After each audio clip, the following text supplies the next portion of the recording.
I'm Joshua Bardwell, and you're going to learn something today. I love parallel charging. What a dumb thing to be in love with, right? What I really love, though, is flying. And what I hate is babysitting batteries while they charge.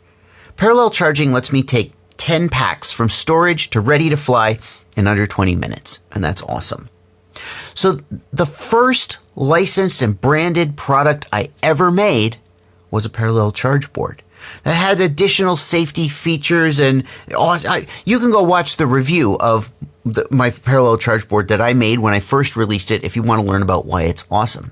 But there's one thing you guys have been asking for that it hasn't had, and I'm here to tell you that we finally did it. We finally releasing 5S and 6S versions of my parallel charge board. You see, the brilliant idea behind my board was to only put 1 voltage of balance plug on the board. So like this board, which is the usual kind that you guys have seen, it uses a lot of space on the 2S, 3S, 4S, 5S, 6S balance plugs. And I thought to myself, lots of us never even use those. Let's just make one board with just 4S, just 5S, just 6S.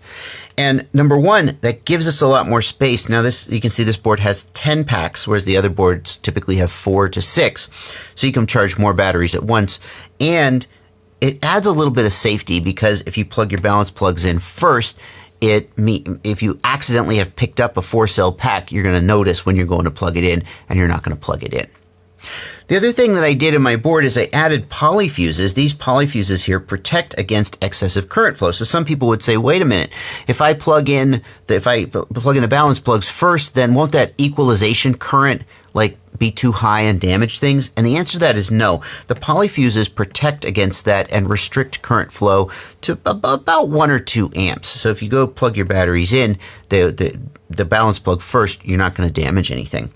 Another thing we've done with this latest rev of the boards, and this is true for all of them, not just the 5S, 6S, but also the 4S, is we've added this temperature sensitive color changing tape to the polyfuses. So when the polyfuses sort of trip, they get really hot and the resistance goes up and they restrict current flow, and then they cool down and everything is fine. But there's no way to really know when that's happening. There's no visual indicator. So we've given you this tape, and I'm just going to demonstrate for you how this works by plugging in this battery. And I'm going to use these tweezers to short circuit the balance connector, and you'll see what happens.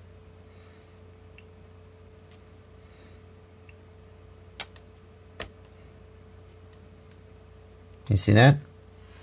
That means the polyfuse has tripped, and as the color goes back to black, now it's reset. So that's an example of how these polyfuses protect you. If you plug something in backwards, number one, they'll protect against excessive current flow, and number two, they'll have a visual indicator that something isn't right. Now there's something else I've always wondered, and I want to put this out there so that people more knowledgeable than me can weigh in.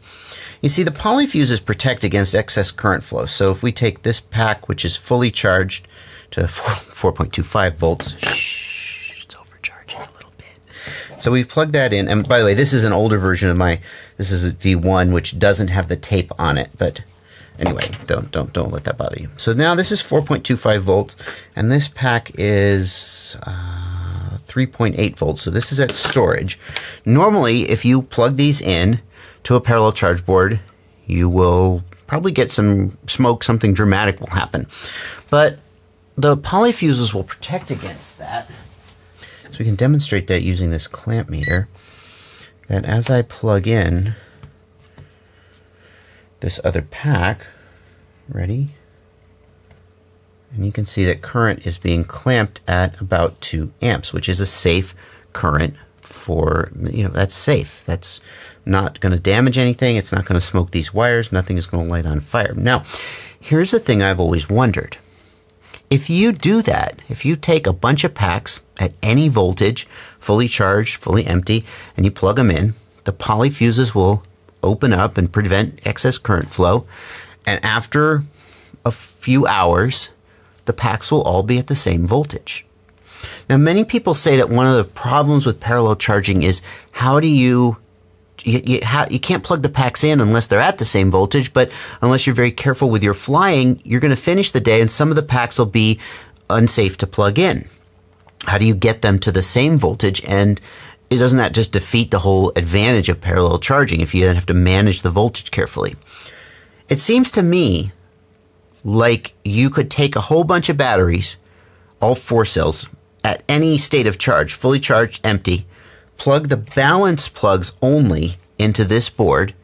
The poly fuses would keep the current at a safe level. The batteries would all equalize, and a couple hours later you come back, they're all at 3.9 volts or 3.7 volts or whatever it is, and then you can just charge them up. But here's what I don't know, and here's why I am not telling you to go do that.